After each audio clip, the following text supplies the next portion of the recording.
এবাৰ সামগ্ৰীত শুকাভ ঘটনা প্ৰাকৃতিক দুৰ্যোগৰ ফলত শতাধিক পৰিভ্ৰমী সমুখ ভঙা চৰাইৰ মৃত্যু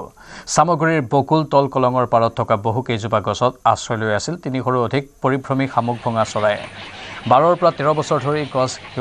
গছ কেইজোপাত বাস কৰি আছিল এই শামুক ভঙা চৰাইৰ বৃহৎ জাকে নিশা অহা প্ৰবল ধুমুহাত মৃত্যু ঘটে শতাধিক শামুক ভঙা চৰাইৰ বিধ্বংসী ধুমুহাৰ ফলত গছৰ পৰা পৰি সিঁচৰিত হৈ থাকিল বহু পোৱালিসহ মৃত শামুক ভঙা চৰাই দৃশ্য দেখি শোকত ভাগি পৰিল স্থানীয় লোকসকল বৰষুণ আৰু বতাহৰ ফলত এই গোটেই গছবিলাকত আমাৰ যিমানখিনি শামুক ভঙা চৰাই আছে সকলোবিলাক ইয়াত পৰি ৰাতিপুৱা ইয়াত 30টাৰ ওপৰত উঠিয়ে গৈছে কলঙতি আৰু বাকী এতিয়াও 60-70টামান আছে আৰু সেইফালে আছে তাতো বাৰু যাবই নোৱাৰি এতিয়া বন বিভাগক আমি খবৰ কৰিছোঁ তথাপিও একো ৰেছপন্স দিয়া নাই এতিয়ালৈকে এতিয়া আপোনালোকৰ জৰিয়তে আমি এইটোৱে ক'ব বিচাৰোঁ চৰাইখিনি কিবা এটা আমাক সুৰক্ষিত কৰি দিয়ক বহুত চৰাই আঘাতপ্ৰাপ্ত হোৱা দেখিবলৈ পোৱা গৈছে এয়া মৰিছে চাওক মৰিয়ে আছে এতিয়াও হয় বাকী আপোনাৰ বহুতৰ ঠেং ভাগিছে বহুতৰ দেউকা ভাগিছে বাঁহ খহি পৰিছে ওপৰৰ পৰা তেতিয়া মানে আমাক কিবা এটা ইয়াৰ মানে ফলাফল এটা লাগে গোসাইগাঁৱত ভয়ংকৰ পথ দুৰ্ঘটনাত পতিত এখন চিমেণ্ট ভৰ্তি ট্ৰাক দুৰ্ঘটনাত নিহত হয় ট্ৰাক চালকজন গোসাইগাঁৱৰ ২৭ নম্বৰ ৰাষ্ট্ৰীয় ঘাইপথৰ পাণবাৰীত সংঘটিত হৈছে এই দুৰ্ঘটনাৰ পাছতে দীৰ্ঘ সময় ট্ৰাকখনৰ ভিতৰতে আবদ্ধ হৈ পৰে চালকজন উদ্ধাৰ হোৱা নাই নিহত ট্ৰাক চালকজনৰ পৰিচয় দোকানত চুৰ কৰি চুৰে লিখি থৈ গ'ল চিঠি দোকানৰ পৰা কি লুটি নিলে সবিশেষ লিখি দোকানৰ মালিকক উদ্দেশ্যি এৰি থৈ গ'ল এখন চিঠি অৰুণাচল প্ৰদেশৰ দৈমুখৰ এখন দোকানত চুৰে চলাইছিল লুটপাট দোকানৰ পৰা চুৰে নিলে গুটখা চিগাৰেট কণী মেগী ড্ৰাই কেক আৰু বিয়েৰ ইয়াৰ পিছতে দোকানৰ মালিকলৈ ক্ষমা খুজি চুৰে এৰি থৈ গ'ল এখন চিঠি পৰিস্থিতিত পৰি চুৰ কৰা বুলি চিঠিত লিখাৰ লগতে ক্ষমা খুজিলে চুৰে লগতে চিঠিখন খুলি পঢ়িবলৈও দোকানৰ মালিকক অনুৰোধ কৰিলে চুৰে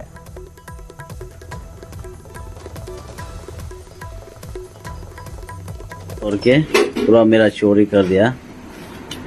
मैंने सब पूरा ये सामान को पूरा चोरी करने का बाद मेन इंटरेस्टिंग बात ये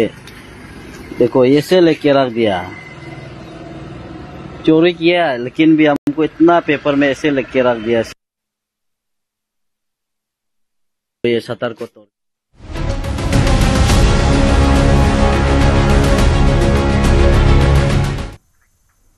হুৰাহুৰে কমিছে কেঁচা চাহপাতৰ দাম প্ৰতি কেজি কেঁচা চাহপাতৰ মূল্য 40 টকাৰ পৰা কমি আহি পালেগৈ 11 টকা কেঁচা চাহপাতৰ মূল্য হ্ৰাস পোৱাৰ বাবে এতিয়া মূৰে কপালে হাত দিবলগীয়া হৈছে ক্ষুদ্ৰ চাহ খেতিয়কসকলে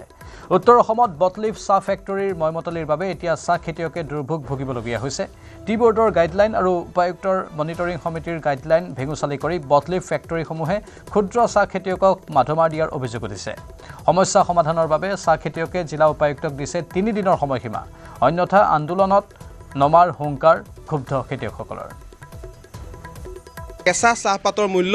উত্তৰ অসমত হৰাহৰে কমিবলৈ ধৰিছে আৰু এই মুহূৰ্তত চাহ খেতিয়ক সন্থাৰ বিষয়ববীয়া আছে মই তেওঁলোকৰ লগত কথা পাতিম মই আপোনাৰ কাষলৈ আহিছোঁ 40 টকা আছিলে কেঁচা চাহপাতৰ মূল্য আৰু এতিয়া কমি আহি 10 টকা 11 টকা পাইছেহি যথেষ্ট নিশ্চয় ক্ষুদ্ৰ চাহ খেতিয়কসকলৰ কষ্ট হৈছে হয় আপোনালোকে সকলোৱে জ্ঞাত বা আমি সকলোৱে জ্ঞাত যে বৰ্তমান কেঁচা চাহপাতৰ মূল্য আমাৰ বিশ্বনাথ জিলা বটলিক ফেক্টৰীসমূহে দি আছে 11 টকা 12 টকা 13 টকা এই দৰত দাম দি আছে 1 কেজি কেঁচা চাহপাত আমাৰ চাহপাত উঠাওঁতে বা চাহপাত আমি তৈয়াৰ কৰোঁতে আমাৰ খৰচ হয় 16 টকা 17 টকা 18 টকা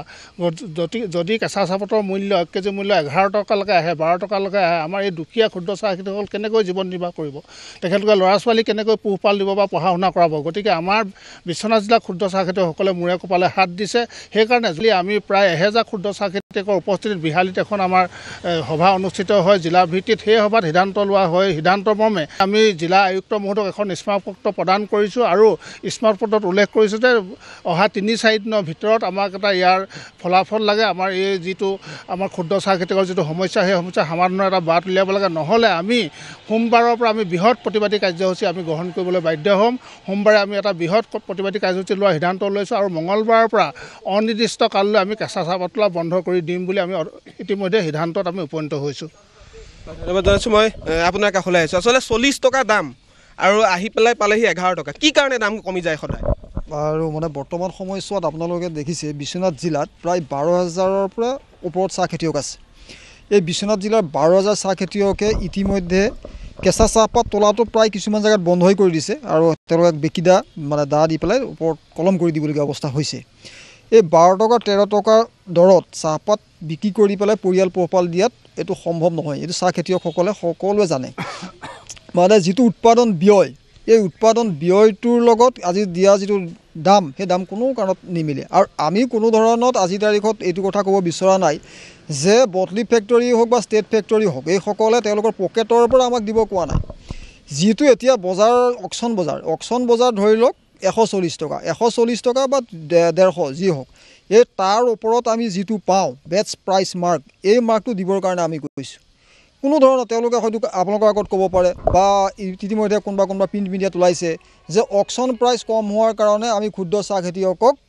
দাম কম দিছোঁ। তো আমি ইয়াৰ পৰা আহ্বান জনাইছোঁ, তেওঁলোকক আমি ইয়াৰ পৰা আহ্বান জনাইছোঁ, কৈছোঁ যে তেওঁলোকে বটলি ফেক্টৰী মালিকে আমাক পকেটৰ পৰা চাহপাত পইচা দিব নালাগে বিশ্বনাথৰ চাহ খেতিয়কক বা অসমৰ চাহ খেতিয়কক। যিটো বেটছ প্ৰাইচ মাৰ্ক তাৰ ওপৰত আমাক চাহপাতৰ দাম দিলেই হ'ল। যদি তেওঁলোকে তাত আমাক 20 টকা দিব লগা আছে 20 টকা দিয়ক, 25 টকা দিব লগা আছে 25 টকা দিয়ক। এইটো এটা নিৰিখ আছে টি বৰ্ডৰ তেওঁলোকে গাইডলাইন ভেঙুচালি কৰিছে আৰু ডিচিৰ যিটো আমাৰ মনিটৰিং কমিটিৰ গাইডলাইন ভেঙুচালি কৰিছে। গতিকে সকলোখিনি জলাল-জলি দি আমাক খেতিয়কৰ ওপৰত মাধমাৰ মাৰিছে। আনফালে শিৱসাগৰ জিলাতো কেঁচা চাহপাতৰ দাম 35 টকাৰ পৰা কমিছে 16 টকা পৰ্যন্ত। 1 কিলোগ্ৰাম কেঁচা চাহপাত উৎপাদন কৰিবলৈ প্ৰয়োজন হয় 22 পৰা 23 টকা পৰ্যন্ত। তেনেস্থলত কেঁচা পাতৰ দাম হ্ৰাস পোৱাত বিস্তৰ ক্ষতিৰ সন্মুখীন হৈছে চাহ খেতিয়কসকল।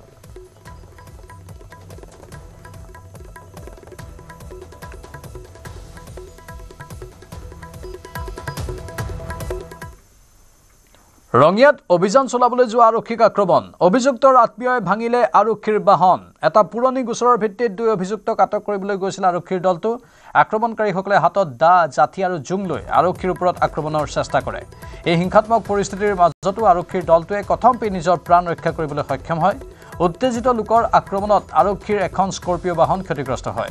ৰঙিয়া আৰক্ষীয়ে পৰিস্থিতি নিয়ন্ত্ৰণলৈ আনি এজন অভিযুক্ত আৰু এজন আক্ৰমণকাৰীক আটক কৰিবলৈ সক্ষম হয়। ধৃত 2 অভিযুক্ত দীপজ্যোতি বনিয়া আৰু ৰিয়ানজ্যোতি বনিয়া।